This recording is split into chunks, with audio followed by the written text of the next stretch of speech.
Hello, Lucifer. Yeah, hello. Morning all. So, I did promise that I would do a teardown video. As you can imagine, I'm still in development at the moment with this and changing bits as we go. So, I'm going to give you a bit of a reveal all with this so that you can see where I've got to and where I'm at. So, there's a number of little problems that come along with this extruder that we've worked through. I've read a lot of the things said in the comment section, and there's a few little bits and pieces that, like, from my experience with this, I don't know if I agree with or just if I'm doing it differently. So what we have here is we have 3 rollers that I've made. Okay, I made them myself. They're not bought, they're not printed. It's just what has to be done. I have a lathe, you know, like that's what I do. So the thread that's on here, it's quite important because the profile of this dictates how much spring tension you need on the top to get grip, which in turn translates into twisting force on the actual filament itself. So the better your profile on here, the less spring tension you need to use, the better your grip, and the less twisting force it exerts. So a few people have asked how have I managed to do it without having some sort of way of securing it, and that's what it is. It's a balance. That's one of the things I've never seen talked about within any of the informational videos that I've seen on this. The next big one that they don't tell you is that you can do fast retractions, but if you have any twisting force on the filament at all, the moment you do a really fast retraction, and I'm talking 65 millimeters a second sort of retraction, the filament will instantly snap. There's no if, buts, maybes or anything like that. It's instant. And that causes a big problem because now you've got a filament that goes all the way down through the center and down to the hot end. The only way to actually get rid of it is to poke a piece of welding wire while you're holding it open while the head's hot down through the center and then try and push the filament out. It's awfully annoying. So here's some more things that I've learned. While these bearings are great and they are working really, really well, as you can see down the bottom of here, well, I don't know if you can see, there's a witness mark down the bottom where the bearing itself is bottoming out on the structure. And that's because of the push that you're having on it. So you're pushing the bearings together like that, and there is a little bit of end flow to them. Okay, it is touching on the bearing itself, so it doesn't matter if I shorten up the ends of this whatsoever, as I've tried here, it will still touch. So that's been addressed in the new revision, and the new revision has tiny little indents in the bottom of it. Probably an easy way to see it is in the top cap. There's just little indents in there, which when I push down on it, you no longer get any binding. And the binding's important because if you get any binding whatsoever, then it puts additional twisting load onto the filament. Again, bad things. So that's one of the little things that I've run into as I've been doing this. The second that we're going to talk about is tuning motors. Now, I did not tune this motor when I first put it in. Originally I was running this motor. This is the motor I was running in the LGX Light extruder. Okay, what I've done is I've pulled it apart, turned down the snout, pushed onto that the gear that comes with this particular extruder, and used it in here. And the way that I did that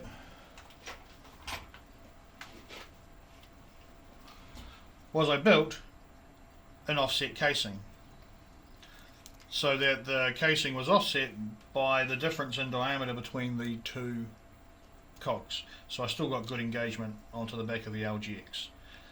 That actually worked absolutely fine. It was brilliant.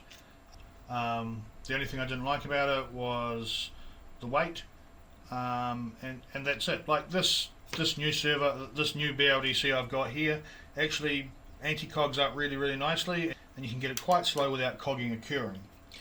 This motor here, way less poles on it. As you can see here, here's the steps between each pole.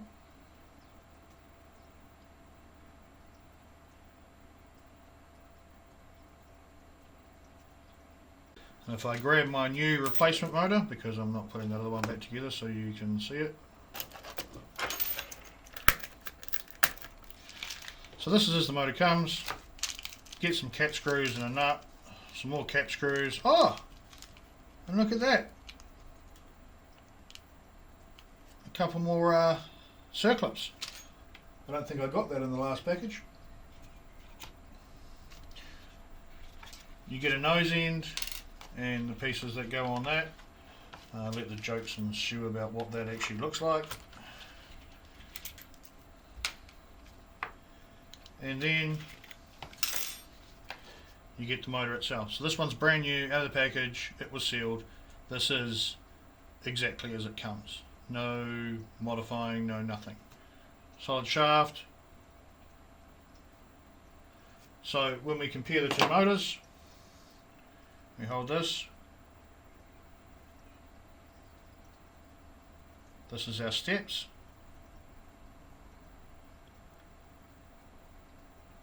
And here's the original one that I was running with the LGX, and these are the magnet positions on that. And as you can see, so it is quite possible to get stuck in between steps and leave it there. You see how you've got all that movement and it doesn't try and return to a single step.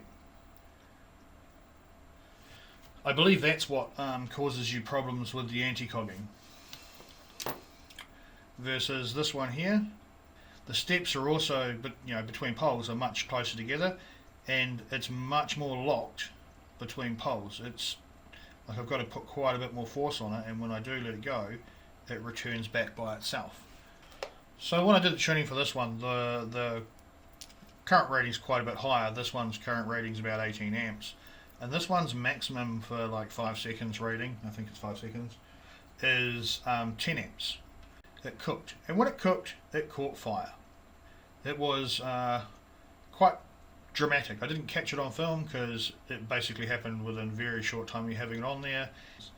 So I did a little bit of work and I re-glued these a little bit. I checked the resistance on them, and that's what I used. I actually used a burnt one of these for my last video. I managed to recover it. I have pushed it a bit harder since then, and since then it's re-burnt, and now it has unequal resistance on all the phases on this, so it is toast. Hence, we have a new one. So when I was running the testing videos, it didn't actually have the circlip on here because I'd lost it. So I had to go down and buy a replacement, which honestly didn't work that great. And what happens when you don't have the right circlip on here is the motor, when you start putting pressure on it, because the pressure's coming from above the motor, it tries to separate the motor like that.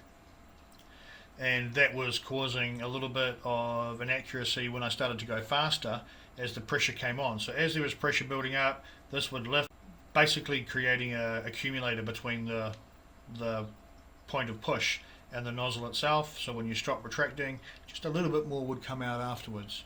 So this piece here is the plate that it all bolts to. It's got a bit of heatsink compound on it at the moment. I just use silicone on this. So basically the way that this goes together is the motor bolts via those 4 ports there, like that. I had to create a recess on here which allowed some for the circlip to work, and it pops through the centre like that. So essentially like that. The mosquito then bolts up through the centre. So your magnum normally bolts down through the top. What I do is I'm bolting my heatsink onto here from the bottom, and those are the 2 little screws that allow that to happen, and that keeps it on there. So I'll probably put boron on here next time, because the silicone paste itself is quite slippery, and with the tension on those 2 bolts, the heatsink can still move. So that's a bit of a problem. But this attaches directly to my MGN carriage, and so I get quite good rigidity control. So because the main core of the motor is directly attached onto here, this is a cooling plate for the motor. I thought that having a cool area here that also cooled the bearings would be enough to keep the center shaft cold, but when you overheat the motor, it will overheat the filament through the center and cause you a jam. So again, current settings, control settings, absolutely important with what you're doing here to make it be successful. So here is version 10. I've made it shorter. The snout is on here just so that it fits into the original mounting point. I've made it considerably shorter, as you can see, which means that I can drop the off-axis weight down lower so that it becomes less under G-force, helping me to balance that gantry a little bit better. But that won't be happening until I get a little bit further down until I get this design confirmed. It's got the little indentations in it, and this is basically how it assembles. The tensioning mechanism relies on these bearings being able to tilt. So they sit in place and they're locked in place, but they do have the ability to tilt. The fit isn't tight. And the reason the fit isn't tight is because I want them to twist to give me tensioning. Now, because there's pressure applied from the top, the natural position for them will be to align, so I don't have to worry so much about the bearings not being in the absolute perfect position, because they will self-align. So those three pieces go into there. Forgive the different bearing, I ruptured one and had to replace it, and that sits on there like that. Now originally I was using this to tension the unit, and I'm going to be shifting to one of these, which is just a wavy washer or a Belva washer or whatever you want to call it, and they generally sit in the back of motors and they preload them. Essentially the way that the tensioning mechanism works is, as you release the tension, the rollers pop up, and as they pop up like that, that pulls them away, and then as you tension it, they pull down close together like that until they lock together, and that is how it holds pressure on the filament. It seemed like quite a simple way of solving this without adding much weight, and I am quite stoked about removing that weight. I don't use inserts, I simply thread the resin on here to get my my cap on.